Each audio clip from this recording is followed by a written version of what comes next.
Today we are talking The Outlaws with the great Stephen Merchant on the Film Threat podcast.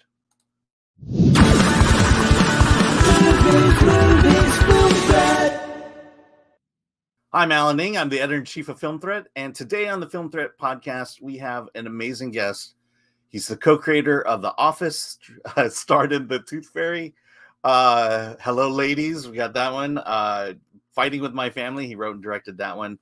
We've got the great Stephen Merchant to talk about his television series now on Amazon Prime. Yeah, just real quick before we begin, be sure to support Film Threat as we support independent films. The best way you can do that is if you're watching this on YouTube, hit that like, subscribe, please comment away. Also, if you want to help us in other ways, you can go to our merch shop, the Film Threat shop at shop.filmthreat.com. Pick up a mug, some amazing t-shirts. You know, we've got everything for you to love and enjoy and embrace and put on your bodies, because Film Threat t-shirts, they cure nudity. All right, so like I said, we've got Stephen Merchant coming up. We talked about I just talked to him, so we talked about not only the series but what it was like working with Christopher Walken. He's got some incredible advice for emerging filmmakers like yourselves. And we talk about the creative process, especially partnerships. We talk a little bit about Ricky Gervais and Elgin James, we co-created The Outlaws with. So let's just get to it. Hey, thanks so much for doing this. I appreciate you talking with me. Of course, a pleasure to be here. Yeah. So I've done my research. I've seen every interview you've done, at least on YouTube, for The Outlaws. And so I feel like you're probably on the tail end of publicity. So I'm trying to ask some questions you've not been told. And I kind of want to explore the creative process. So for The Outlaws, you know, I would say it's a fairly standard comedic gimmick where you have a kind of a band of misfits who have to work out their differences and work together. And you're kind of bringing also in an aspect of your parents' life as, you know, one who oversaw you know, community service workers. My question is I guess the point I want to make is, you know, you're taking a comedy trope, and I feel like your series is more of a drama and a thriller than it is a comedy. Would you agree with that? And kind of how did it evolve from that? Well, I think that a lot of my favorite films and TV have always combined humor with often genre tropes.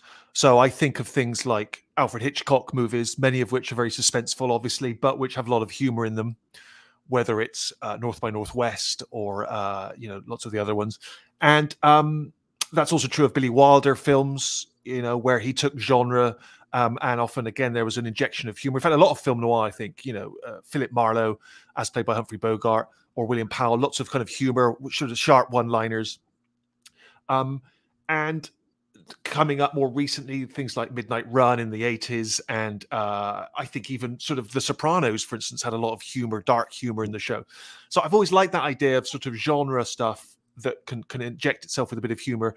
And like you say, I don't think we were setting out to make a pure comedy by any means.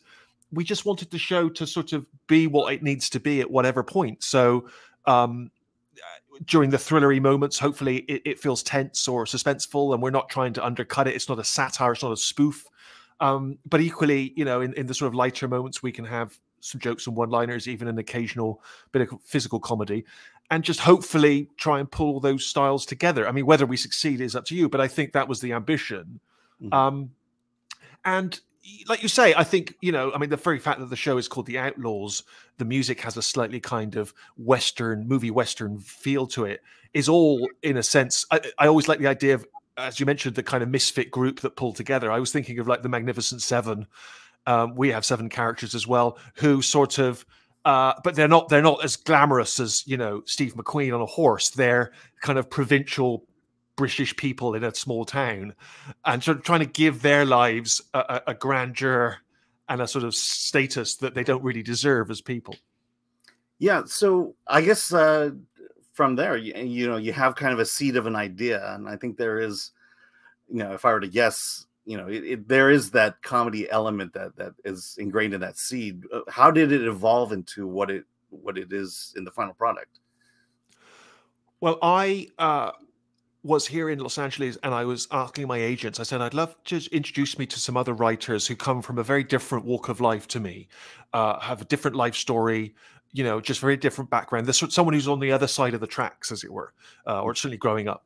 And they introduced me to this guy called Elgin James, who your readers and viewers may know from Mayans MC, which he's co-created with Kurt Sutter. And I met with Elgin, and we are from very different backgrounds. And, Elgin, as I'm sure he would tell you himself, ran with gangs when he was growing up and had a much more tough upbringing than me, even spent some time in jail. And yeah, he's a very sweet guy. And we hit it off immediately and we had a lot in common. And I think when writers meet, they often spend as much time talking about the things that they dislike as much as the things they like. So we sort of drew up our hate list of things. And we hit it off. And I talked to him about this idea, just this idea of sort of people doing community service. As you mentioned, it originated because my parents used to be involved with that world. And they would tell me about the sort of unlikely people that came through the door. And it might have been like a businessman who was doing a DUI or an old guy who'd been stealing from people's gardens. There was an old guy who'd stole cabbages and other vegetables from people's gardens. And he would come back year after year. And my mother realized he just liked the social aspect of community service, which I thought was quite tragic and sweet. So I just mentioned this to Elgin. Don't you think that would be an interesting backdrop for something, all these different people?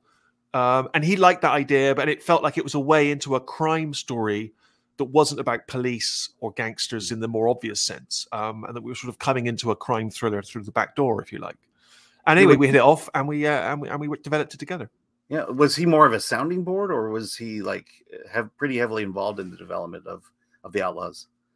Oh no, it was very much a co-developed, co-written project. It began life as a movie, and we wrote it initially as a movie script. But as you mentioned, because there's so many characters, it was a bit unwieldy as a film. There's too many people to focus on. You couldn't give enough airtime, screen time to each of the characters. So after a while, we realized, oh, this is probably better suited as a TV show, because we can kind of explore each of the people in more depth. And the hope was to sort of start them as archetypes, as familiar character types, and then try and sort of unpack them and peel back the layers as the show developed, so that you began to get a great understanding of what led them to that place.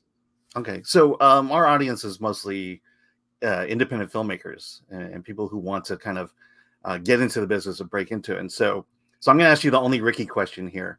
And I kind of want to go at it from a partnership aspect of it, and from a creative partnership aspect. I think from what I've read about you, he started off kind of as a mentor relationship, but I assume it grew into more of a creative relationship. So I'm wondering, what is it about having a partner, whether it's Ricky or whether it's Elgin, that you look for? What are the qualities you look for as a creative partner? Well, in the case of Ricky, we met at a radio station, and he was already working there, and he hired me as his assistant. When you say a mentor relationship, I think it's an interesting one, because I think in some instances that's right, because he was older than me, and at times he felt it was like an older brother who offered good advice. But at other times he was almost like an irresponsible child that I was sort of parenting.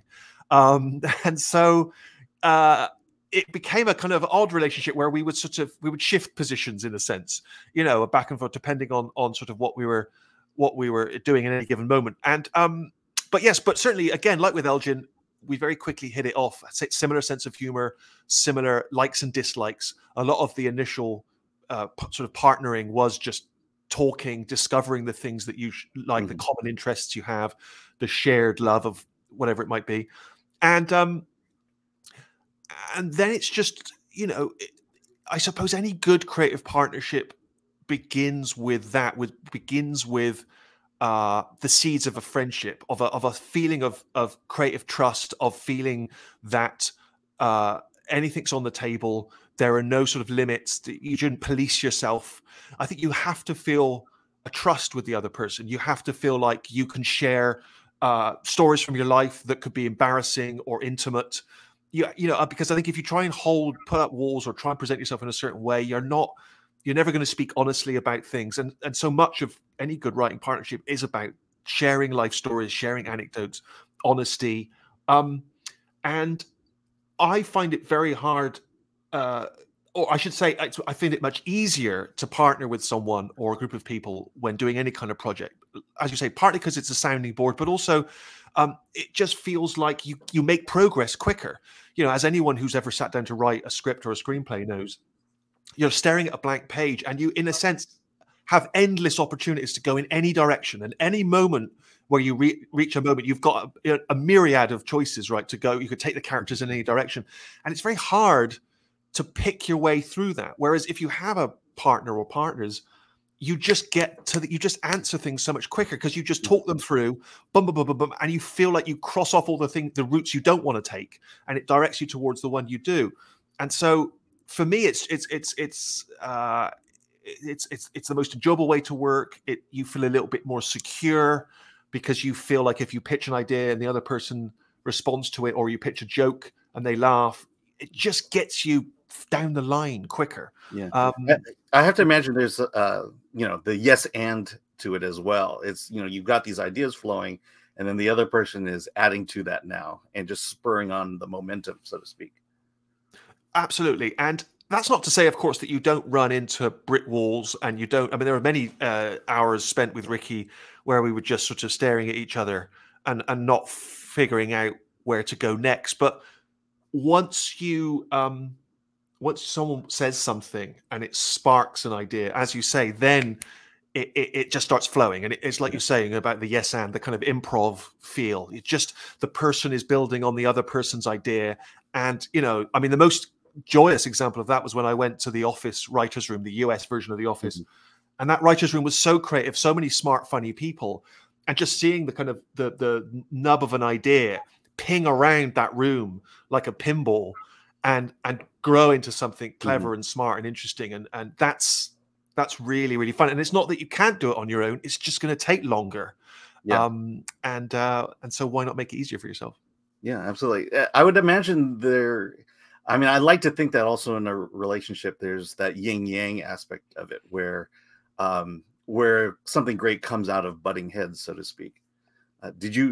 Is that something that you particularly find, enjoyable or creatively, spurs you on creatively, or or is it best not to, I guess I'm trying to figure out kind of, I always feel like conflict has its place in creativity. Maybe that's the best way to say it. Well, I think you're right to a degree, although I think what needs to be removed from it is ego.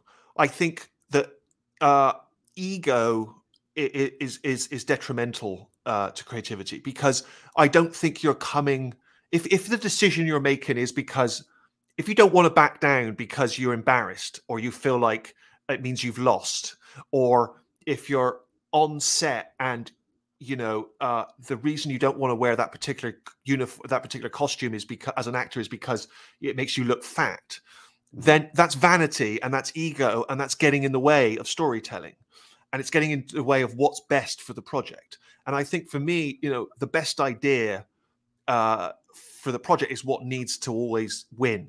And so, I do writers' rooms now where I'm perhaps the more senior writer, but hopefully people would say that I'm quite egoless. I don't try and dictate, I don't try and mandate that it has to be my way or the highway. It's just that ultimately someone has to have the final say, and so that would be me. But the best idea always wins. And if an idea is not quite firing, we go back and we work it again. And so, so there is sort of, heads can butt, and you can clash with someone over an idea, or you can argue it back and forth. But I think it should always just be sort of respectful, creative discussion. I think as soon as it gets antagonistic, that's normally because there's ego involved, because otherwise there's no reason to be in an argument. It should just be a creative discussion. Yeah, I mean, I think everyone wants to feel like they put their mark on it, and sometimes it just doesn't fit. Yeah. So then let me ask you. So the Outlaws, the thing that struck me is not only are there 7 characters in this, that's a lot, but I think and also being the band of misfits, there's that diversity of characters, and I always feel like I'll take the two characters, it's John and Myrna. Politically they're on the polar opposites of the spectrum here. But what I appreciate most about the show is that, you've made these people incredibly flawed. They've got characteristics within them that, they're hiding. And I always feel like, well, that's the best thing to do, because that's what we relate to. We're not perfect people on social media. We have our deep secrets. Can you talk about the character development and that aspect of, you've got these tropes, so to speak, the stereotypes, and then how you approach it as you were creating the Outlaws? Elgin and I were developing this during a time when Trump was on the rise here in the US.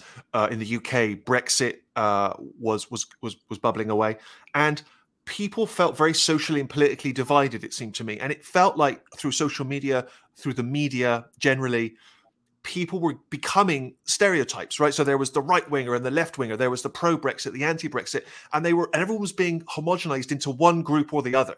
And it seemed odd to us that surely not everybody who is pro-Trump agrees with everything else that every other pro-Trump person agrees with. There must be confusion and division even within the pro-Trump group or the anti-Trump group. And so the discussion, of course, which is an obvious one, is that everybody's unique. Everybody has led their way or found their way to their status in life, their political beliefs, their social beliefs. They've got there through some reason. They didn't just land in a pod and those are their beliefs they have. And so to us, what was interesting was, well, what if you take what on the surface is a very clean cut sort of right wing, successful middle-aged businessman with a certain set of beliefs, and you see the kind of person that you'd see portrayed all over the place in media, on TV. But what happens if you dig beneath that and you find out why do they have the views they have? What has led them to that place? Can you make people that don't share those views empathize with them? And that seemed interesting. And to do that on the left as well, and to do that with young and old and all these different sort of social groups, and try and present the kind of the archetype, the person that perhaps you would dismiss if you met them in the street or saw them on social media. And what if you got to know them, would your opinion change? And that seemed, I don't know, that seemed like an interesting idea. And it seemed like a quite a utopian, hopeful idea, that if you got to know people, you may not share their beliefs, but perhaps you'd understand them more and you'd empathize with them more. And I don't know, on a kind of grander level, that seems like that's the only way forward socially, right? The only way that anyone can kind of ultimately move things forward is finding common ground and sort of finding the things which unite them. And I know that might seem a rather sort of pedestrian idea, but I mean, but it needs to happen. Yeah. And so that was sort of the jumping off point. But that makes it sound like, we had a kind of mission. Ultimately, we didn't. We were just interested in exploring these kinds of characters and like I say, peeling back the layers. Is there kind of a dance in terms of trying to sell that? I mean, it's weird. It's like, this seems all common sense. It seems like this is, the best way to approach storytelling to kind of reach a broad audience. And I feel like nowadays, maybe it's much more difficult in the States than it is in the UK. Do you think we're losing the ability to tell stories like this anymore? Well, I don't like the idea of knowing explicitly what the political agenda of a piece of art is. I always think it's interesting if I don't quite know where they're coming from. A good example of that is the comedian Bill Burr, who I think is absolutely brilliant, but I'm not sure I know what his politics are. Yeah. He's like an equal opportunities offender. He kind of upsets everybody. And I think that's really clever. I think that's interesting because it's provocative in a way that it's challenging, and you can agree with him at times, and then you can be shocked. And that dance is really interesting. And I like the idea of that with our show, and that we were trying to sort of reflect something socially, but we weren't trying to pin our colors to the mast and say, this is what we think is right. And of course, there's, broadly speaking, that's obvious, but we were trying to just, I don't know, to try and kind of create a selection of characters that you wouldn't necessarily like and agree with all of them, but perhaps you could begin to empathize with them, and that you could come from any position as a viewer and you could kind of be challenged in different ways, and that seemed more interesting than just sort of sticking a flag in the sand and saying this is what we believe. Yeah. Well, I mean, I think it destroys storytelling in a way. If you know, I mean, to me, stories has always been about people, and it's and I think that's what I appreciate most about it is we are all flawed. We all have the problems with us, and those problems, when exposed, just leads to comedy, and I think that's what you're doing here. So, absolutely. Okay, so here's my Christopher Walken question. So you cast him. He read the script. He liked it. You met him, and he agrees to do it. Did you have to change much to the script now to fit? Now that you have him, to fit him, his character, his history, his legacy? We always wanted a character in the show that felt sort of alien, felt like a man who'd fell to earth, that didn't quite belong in this world, that on the surface seemed a little bit exotic and almost glamorous. And so we wanted an American actor, for instance, in this British setting. And there were sort of actors that we talked about, and Christopher Walken was sort of at the top of the list, and miraculously, as you say, he agreed to do it. But the character had sort of already been written as a sort of an American kind of huckster, low-level con man, sort of petty criminal, and we'd always written him with a certain kind of like a turn of phrase that felt like he'd grown up in kind of jazz clubs in the 60s, that he sort of had slightly kind of hep cat phrases, what's ticking, chicken, and things like that. And so that was already there, and then we sent it to Christopher. And the thing with Christopher is that once he's read the script and he agrees to it, he does not want you to change a word. He starts to learn the script, and he's by his own admission, he finds it difficult to learn lines, as I do, and so he doesn't let you change the script. So after he's read it and he's agreed to do it, that's sort of the character's kind of locked and loaded, really. So what he brings to it is his unique speech patterns and his, dramatic emphasis or comic emphasis or whatever. But in terms of the script, he encourages you not to sort of Walkenize it, as he says.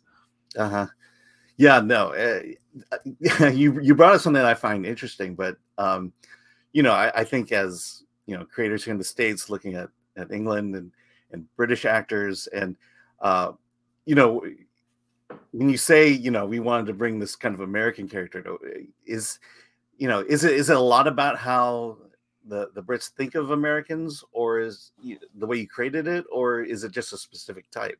I just find that this idea fascinating. Well, I think what's interesting, isn't it, is that whatever side of the Atlantic you are, someone from the other side seems a little bit more exotic or perhaps even glamorous, right? And so that was what was interesting, at least for our British audience, was the idea of someone like Christopher Walken showing up in a kind of provincial town in England, bringing the star power that he does add a kind of charge to the show. But which is one that you can also then start to unpack, right? So again, what I liked about using Christopher was that to a British audience, for instance, he seems exotic, glamorous. You've seen him in these amazing movies. He carries with him that weight of kind of playing gangsters and tough guys and mobsters, and the idea of sort of that person arriving with that baggage and that not being who this person is, this person being kind of a sort of weaselly character who's like walked out on his family and has cheated people and has gone to prison for petty crimes, and just reduce him to this sort of this loser status in a way, seemed again to go back to our idea of taking a trope and then kind of unpacking it. Because I often think that when I watch American gangster movies about New York mobsters, they seem very glamorous. But when you read about them in real life, they're not glamorous, are they? I mean, they're sort of they're squabbling among each other. They're sort of grubby people doing kind of, malevolent things. There is no glamour to them. Just because they wear a silk suit doesn't make them glamorous. They're still sort of squalid people with blood on their hands often. And it's interesting, that idea. And I don't know whether Americans look at mobsters with the same eye, whether they look at them and think, "Oh, they seem very exotic and glamorous." Well, I mean, I don't know. What... Yeah, Sopranos is a great example of that. You know. There you go. Right. Exactly. Yeah. Okay. So last question. Let's see. So this is kind of a general, broad question, but you've met someone who has their script in hand. They've worked on it 2 years. They feel like they're ready to go. What piece of advice would you give them? I think the first thing is have it read out loud. Get a group of people into a room. It doesn't have to be professional actors, but obviously if you have any actor friends or anyone who aspires to be an actor, that's great. Get them in a room and let them read it out loud. Someone reads the stage directions, the actors, however many you've got, they double up if you don't have enough people, but they read the script out loud, because it tells you immediately several things. If it's trying to be funny and no one laughs, that's not a good sign. It tells you about clarity and coherence. Does the story make sense? Are people following it? Are people bored?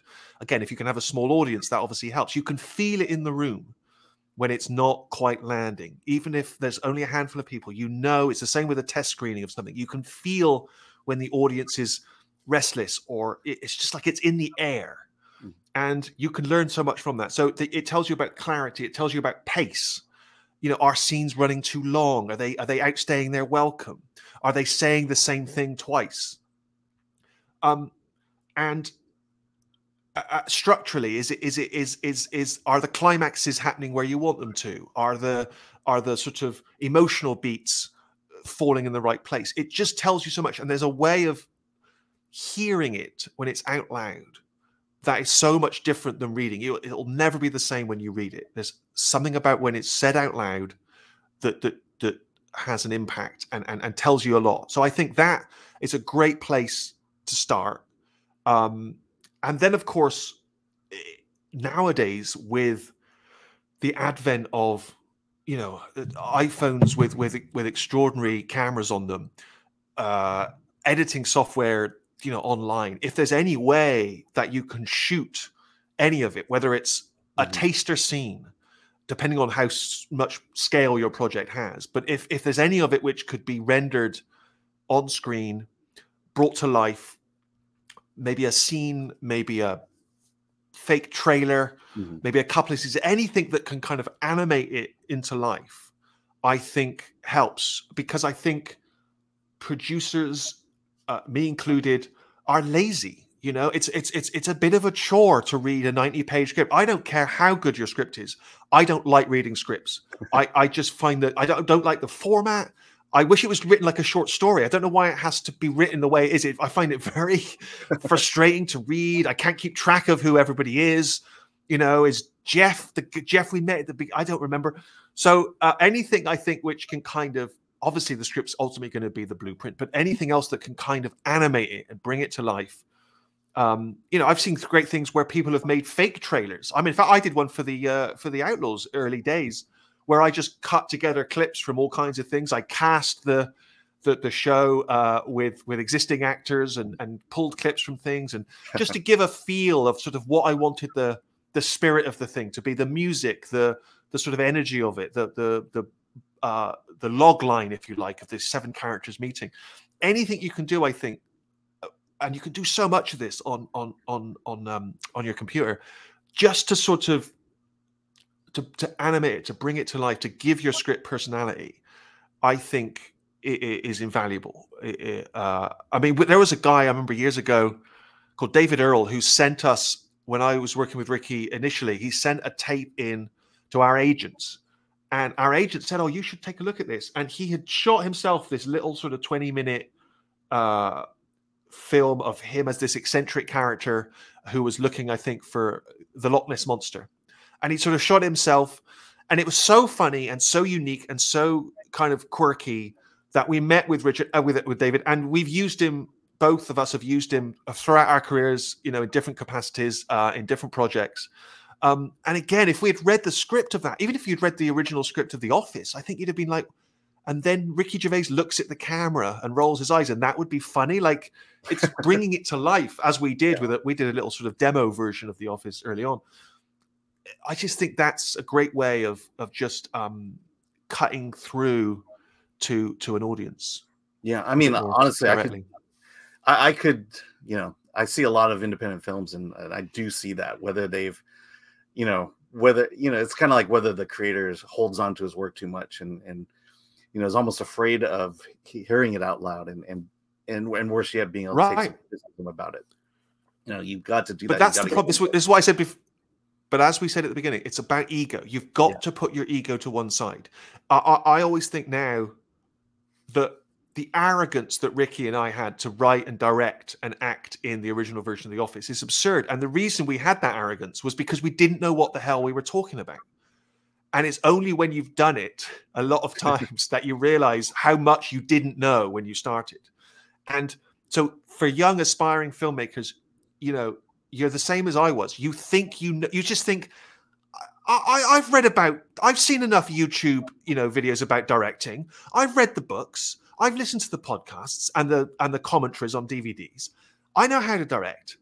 And you may be brilliant, but what you don't know, what you haven't experienced is the sheer minute by minute mechanics of directing something. It is exhausting. You do not have endless resources and money. So that is tying your hands. It's very limiting. It's the weather changes. The actors are difficult. The actors don't show up. Someone drops out. You lose the location. There are so many other things which are making it hard for you over and above your brilliant piece of work, right? So you're not just sat there with sort of just deciding, I think I'll move the camera here. All the toys you want, the cranes, the drones, the track, maybe you can't afford it. There's all these limitations that you have. And I remember I think it's Kurosawa who was asked once, someone said, oh, I noticed the amazing mise-en-scène of this frame, with the leaves there and the tree there. Why did you frame it that way? And he said something like, well, because if you went an inch that way, there was a gas station, and an inch that way, there was an apartment building. And it's like so much of the creative choices you end up making are because of limitations, because of difficulties. And so, again, the reason I bring that up is because it's the stuff you just don't know until you've done something.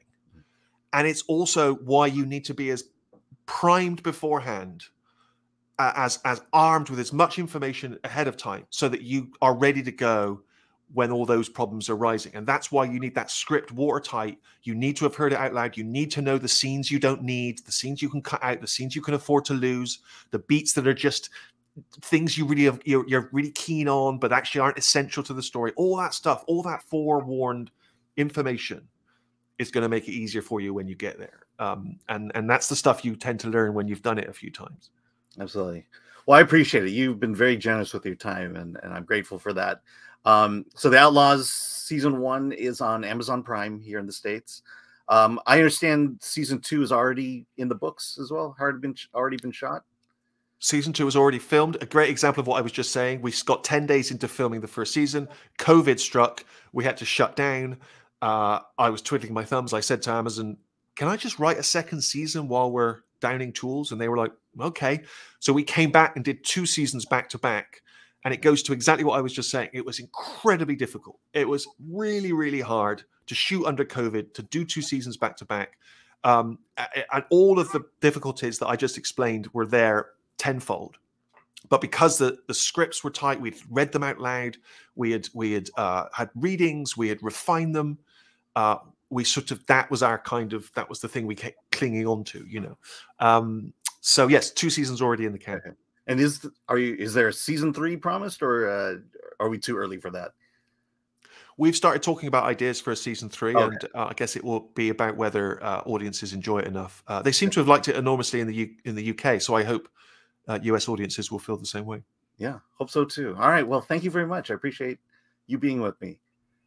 Thank you so much. I really appreciate it. Great talking to you.